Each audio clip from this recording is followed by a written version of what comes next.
वंचित बहुजन आघाडीला नाशिक जिल्ह्यामध्ये जबर धक्का बसला असून जिल्हाध्यक्ष चेतन गांगुर्डे, निरीक्षक पिंकी दिशादेश शेख यांच्या कार्यपद्धतीवर तीव्र नाराजी व्यक्त करत एकाच वेळी तब्बल 200हून अधिक निष्ठावंत पदाधिकारी आणि कार्यकर्त्यांनी आपलं पद आणि सदस्यत्वाचा राजीनामा सादर केलाय। या सामूहिक बंडामुळे पक्षात भूकंप सदृश्य परिस्थिती निर्माण झाली असून गेल्या काही महिन्यांपासून जिल्हा पातळीवरील गैरव्यवहार, निर्णय प्रक्रियेमध्ये पारदर्शकतेचा अभाव, संघटनांमधील गटबाजी आणि कार्यकर्त्यांकडे होणारा दुर्लक्ष यामुळे असंतोष वाढत होता। या सर्वांचा विस्फोट आज पत्रकार परिषदेत झालाय।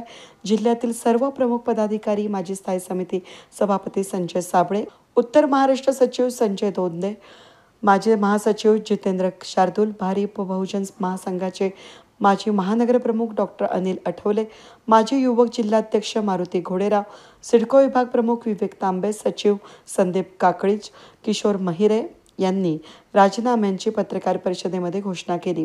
महानगरपालिका, पंचायत समिती आणि जिल्हा परिषद निवडणुकांच्या पार्श्वभूमीवर नाशिकसारख्या महत्त्वाच्या जिल्ह्यामध्ये झालेल्या या सामूहिक बंडामुळे वंचित बहुजन आघाडीच्या संघटनात्मक पाया हादरला गेलाय।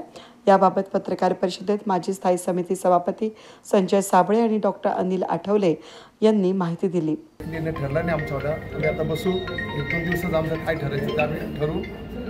जो योग्य असेल तो निर्णय घेणार आहे, नाही तर आम्ही सर्व कार्यकर्ते संघ चांगले काम करणार आहे। जसं नाशिक शहरामध्ये आम्ही गेल्या अनेक वर्षापासून काम करतोय, त्या कामाच्या माध्यमातून आमची जी पावती आहे, गेल्या 15 ते 20 वर्षापासून नाशिक महानगरपालिकेमध्ये कामकाज करतोय। त्याच पद्धतीने म्हणजे या नाशिकमध्ये असणाऱ्या सगळ्या किडा कसा सोडवला जातोय त्या पद्धतीने आम्ही या शहरामध्ये काम केलेलं आहे आणि येत्या 2-4 दिवस आम्ही ठरवू तर मग काय निर्णय घ्यायचा आणि आमच्या सर्वांचे राजीनामे आम्ही देऊन टाकले।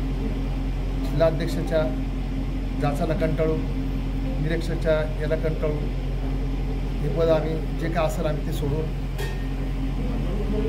नाही कुठे गेलो तरी आम्ही शांत राहणार आणि सामाजिक काम करणार। आज या ठिकाणी वंचित बहुजन आघाडीच्या 200 कार्यकर्त्यांनी या ठिकाणी पक्षात श्रेष्ठीच्या जाचाला कंटाळून मुख्यतः या जिल्ह्याचे जिल्हाध्यक्ष चेतन गांगुर्डे आणि निरीक्षक पिंकी दिशा शेख यांच्या जाचाला कंटाळून या ठिकाणी 200 कार्यकर्त्यांनी आज आम्ही वंचित बहुजन आघाडीचे राजीनामे दिलेले आहेत। गेल्या अनेक दिवसापासून म्हणजे आम्ही 20 ते 25 वर्षापासून या ठिकाणी आम्ही वंचित बहुजन आघाडी असेल, भारिप बहुजन महासंघ असेल यामध्ये सातत्याने काम केलेलं आहे। या घराण्याशी, या पक्षाशी आम्ही एकनिष्ठ राहिलेलो आहोत। परंतु वरिष्ठ जे आपले जिल्हाध्यक्ष असतील किंवा निरीक्षक असतील, हे नेत्यांना कुठेतरी गुमराह करून या ठिकाणी आमचा वेगळा अहवाल या ठिकाणी सादर करून दरवेळेस आम्हाला डावलून या ठिकाणी त्यांचं काम चालू आहे।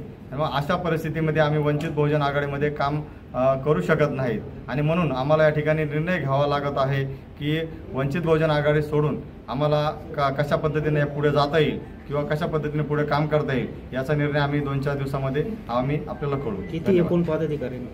साधारण आता सध्या 200 पदाधिकाऱ्यांनी राजीनामे दिलेले आहेत आणि 1-2 दिवसामध्ये तुम्हाला पूर्ण चित्र या ठिकाणी क्लिअर होईल। रविवारपर्यंत आम्ही या ठिकाणी मोठा स्फोट करण्याच्या भूमिकेमध्ये आहोत। रविवारपर्यंत तुम्हाला या ठिकाणी चित्र स्पष्ट होईल। पुढील भूमिका काय असणार आहे? हा, तेच मी तुम्हाला सांगितलं की पुढील भूमिका ही पक्षाच्या अनुषंगाने आता महानगरपालिका लागलेल्या आहेत, पक्षाचे नगरसेवक किंवा पक्षाच्या मेंबर या ठिकाणी किंवा ग्रामपंचायत लागलेल्या आहेत, पंचायत समिती लागल्या, जिल्हा परिषद लागल्या। यामध्ये काही लोक समाजाचे किंवा पक्षाचे निवडून गेले पाहिजे किंवा आमच्यामधल्या चळवळीतले लोक निवडून गेले पाहिजे या पद्धतीनं विचार करून त्या सर्वांच्या विचारांनी जो निर्णय 2 दिवसामध्ये होईल त्यावर अंतिम निर्णय असा होईल। पण आज आम्ही सांगू शकत नाही की आम्ही पुढे जाणार, कसे जाणार या पद्धतीचा आम्ही तुम्हाला सांगू शकत नाही, परंतु पुढे 2 दिवसामध्ये हा फायनल निर्णय होईल एवढं सांगू। दुसऱ्या कुठल्या पक्षामध्ये आपण प्रवेश करणार का? नाही, अजून निश्चित झालं नाही, तेच मी तुम्हाला बोललो की 2 दिवसामध्ये तुम्हाला फायनल सांगू। या सामूहिक बंडामुळे नाशिक जिल्ह्यातील वंचित बहुजन आघाडीचे संघटन जवळजवळ कोसळल्याचं राजकीय विश्लेषकांचं म्हणणं आहे। पक्षाच्या जिल्हास्तरीय नेतृत्वावर असंतोषाचं लाट उसळली असून पुढील काही दिवसांमध्ये या राजीनाम्याचे राज्य पातळीवरही पडसाद उमटण्याची शक्यता वर्तवली जाते। वेद न्यूजसाठी प्रतिनिधी कमलाकर तेवढे, नाशिक।